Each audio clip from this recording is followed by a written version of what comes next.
सकला से बुढ़ऊ अभी हम देखा तो है जवानी में हड्डी न बरे, हड्डी में तो मजबूत बरे। बुढ़िया के सकला तू काहे चल गला सब साल घर तौर में मच जला। पूरा गांव में खोज लेनी बुढ़ावा के, पूरा घर आंगना छत पूरा खोज लेनी। 4-5 दिन से ना पता भइल बना। अब पता ना कहाँ बना हे तो चुक मोबाइल ले लेना, मोबाइलो बुढ़ावा बंद करके रखले बना। आखिर गोइना त कहाँ गोइना। छोड़की नंदियों के फोन कइनी कि बाबूजी गइल बानी, तो उहो कहलियो कि नइखन आइल। अपना नैहर फोन कइनी ओ जो कहलियो से कि नइखन। आखिर बुढ़ऊ गइना त कहाँ गइना। का करी खीस में बोला गइल।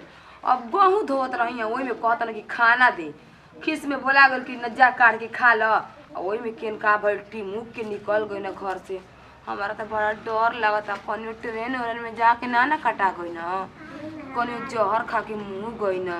ये भगवान बुढ़वा आखिर गई तो कहाँ गई। इतना धन दौलत को हमेशा मेहना मरी कि तू ही न बाली, तू ही न बाली। बूढ़ी मुँह गई तो तू ही न बाली खाना बनाए खातिर। हरदम तो टाइम पर खाना बना के देते रही ना। अब एक दिन हमारा से गलती हो गई, कहाँ गई ना कहाँ ना गई ना। हम बड़ा टेंशन में बानी। चारों ओरी पता लगा ले हनी कि बूढ़ो कहाँ माने कतई पते ठिकाना ना लागल कि गइना तो कहाँ गइना। एकदम हमार जीव धक धक करता।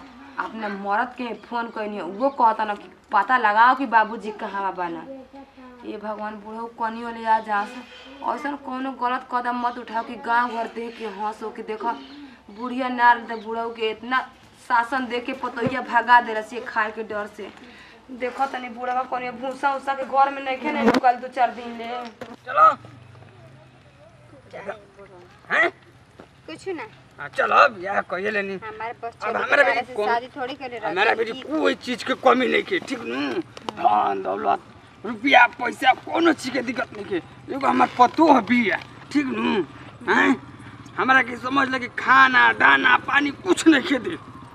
यही से सोचा नहीं ना कि चलो हम बियाह कर ली, ठीक न। अब कहिए लेनी चलो, ठीक न। धन दौलत खातिर जाता नहीं, हां तो तारा खातिर जाता नहीं बुढ़ऊ। तू का जानता हमरा हड्डी में हाइट कमजोर बा का हैं ना बुढ़ऊ तब मर जेबे त कुछ धन दौलत हमरे ना होया पता ही है का केकरा के बियाह कर बन तोर संग त केकरा संग होयो हैं।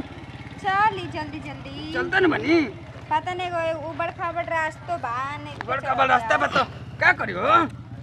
अरे अरे बुढ़ऊ एक तो ऐसी बुढ़ऊ उठा। अरे उठा हो वाली ने के कहा तने हमरे में ढेर दम बाटे। दम नहीं खे हमरा में हैं तो ढंगला दे हम हो हैं बियाह कर ली तरह से हैं।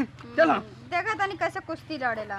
कुश्ती चल तो जा के तू देख लड़ब काहे ना हैं। बड़ा कुश्ती लड़ छोड़ के भाग जी पीछे में थोड़ा ना हो हैं। हां चल ई देखा चलो। बानी चलो। आ ये दादा क्या कर रहे हो कुश्ती ना मत लड़ जाई हैं। देखियो आराम से आइयो उसका तू रास्ता देखिया हम तो उतारिए जाई। हैं। आ ये दादा ढंगला मत जइयो। ना ना ढंगला ना हो आओ आ ये दादा अरे हम कहानी है बुढ़ऊ देख के चलिए। देख के चलते ना बनी हो हैं। तू पीछे वाला थैला रखो ना हमरा के ना निके रह चली ठोकर नहीं मारत हो ना हैं। देखियो ठोकर ये हम पता ना बुढ़ऊआ झूठ बोल के लेके आइल बा ओकर घर द्वार बा के नहीं खे। अरे चला देखबू तब ना कभी नहीं माहौल बाटे घर द्वार। अब हम ए गोड़वा नहीं कर दुका तो कने पिटंग ली बादम अब ढंगला ना गनी मैं हमरा में दम में नहीं खे। चल ऐसा समझ ले बड़ू काम रे को हां का चलो एकदम पता ना बुढ़वा के घर द्वार बा के झूठ बोल के हमरा मैं झूठ बोलता नहीं चलबू तो देखबू ना तो हरे खातिर ना है कब से तो पैर दुखा रहल पता नहीं के कहां गल पैर दुखा रहल भैया गुल बनी हो ढेर दूर नहीं खे एकदम भैया गुनी जा कहां बाटे। अरे का घर बा का लोकत नहीं खे हुए घर बा हो हवे आ जा दादा। अरे बाप रे ये घर तो यार ठाकुर लेखा क्या लागत हमके हैं आ जाने बतैया सुतल होई ना हो उलटल होई तो उलटे दा हमहू ना उलटो बाबू हैं। हमरो राजा गुल का हमहू लेके उलटम आ ये दादा। अरे ओ कत रे की हो देख लो कन्या हाया हमर धन दौलत ह कहत रहनु देख ला देखत रहनु ना हाय ई हो के ए हमर मेहरारू में बियाह क के लेनी ओय बार कहां थले बड़ो हैं। बाबूजी इनकार के का कोई दमा पकड़ लेलस का ही काम के सुने के मिलना बाबूजी ही बियाह का के लेके आई निहाई उम्र में आ तारा लेके ना मिला साई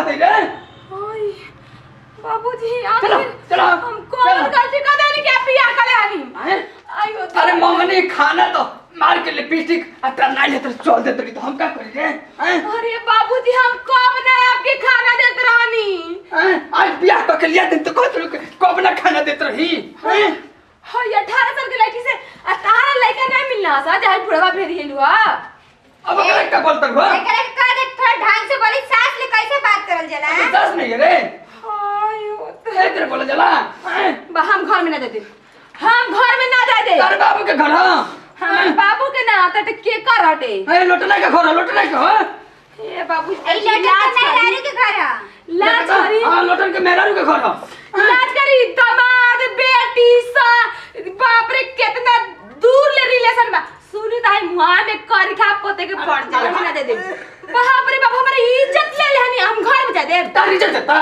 कभी ना जा दे तारी इज्जत तारो बेटी दामाद नाती पोता पतो कुल तो का है रे नाती पतो कर सब मेहरारू करे के मन करा सब बुढ़ाऊ अभी हम देखा तो है जवानी में हड्डी न बने हड्डी में तो मजबूत बने बुढ़िया के सका तू कहां चल गला संसार घर तौर में माछ जला देन रहती और ये तो तरीका कहती हो अरे ना मन बे तो फट फट फट और के लोड़ा हम घर में दे घर में ढुक भाई हमसे लड़ती हो हमारे घर हमारे द्वार हमारे से लड़ते रे ई देखा सास के ऊपर हाथ उठावतिया धक्के तुझे जाने तारा जैसन सास लाज नहीं गेला बुढ़ा संग आइलो लेके ना मिलना सा जावा हाथ लेके उलाटा हम ना लेके चल ले उलाटी लेके हम चल हाय हो दादा हाय नतिया के बेटा बुढ़ावा के कनियो शरण मिली इ नतिया के केहू के मुहारा पर पिलुआ परन से एकरा जिंदा पक्का पिलुआ पड़ी हाय नतिया बहुत होत रहनी आ खाना मंगलस ना देन त नतिया बियाह करलस आ एकर कौन एकर लाश शर्म ना लागल कि 15-16 साल के बियाह नतिया बुढ़वा पाइ दिया